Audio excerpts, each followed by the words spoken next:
Magandang araw mga sis. Ngayong araw, sasama pala ako kay mama.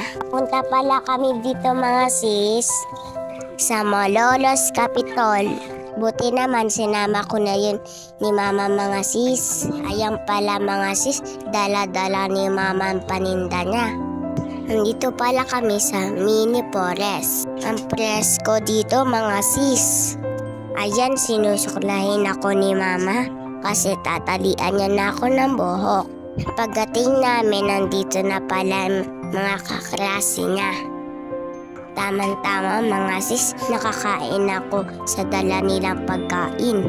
Ito pala yung mga kaklase ni mama. Meron pala silang meeting. Ito pala si Tita Con. Kaklase din siya ni mama. May kaya sa buhay at merong magandang trabaho.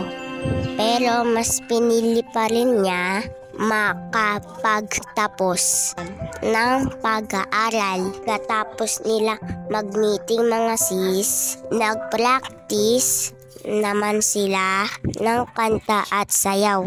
Para naman ito sa subject niya sa Pilipino. Meron mga grupo na kakanta. Ang saya nila panoodin mga sis. Kasi kahit mami na sila at karamihan may pamilya na, nagawan pa rin nila paraan at panahon ang pag-aaral. Mabuhay kayo lahat ng mga nanay, lalong-lalo na sa mama ko dahil kinaya niya kahit sa kabilang hirap na aming buhay. Pala sila mama mga sis. Sasayaw pala sila sa grupo nila.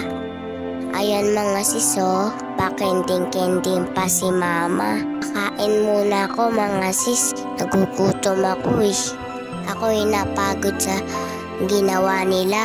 Ito naman, mga kabataan na kaklase ni mama. Sumasayaw sila ng karinyosa. Tanghali na mga sis. At pauwi na kami ni mama. Isang araw na naman ang lumipas para sa magandang alaala na akin nababalikan at tatanawin balang araw. At babaunin ko sa aking paglaki ang masayang alaala namin ni mama. Hanggang dito na lang. Salamat ulit sa inyong suporta mga sis.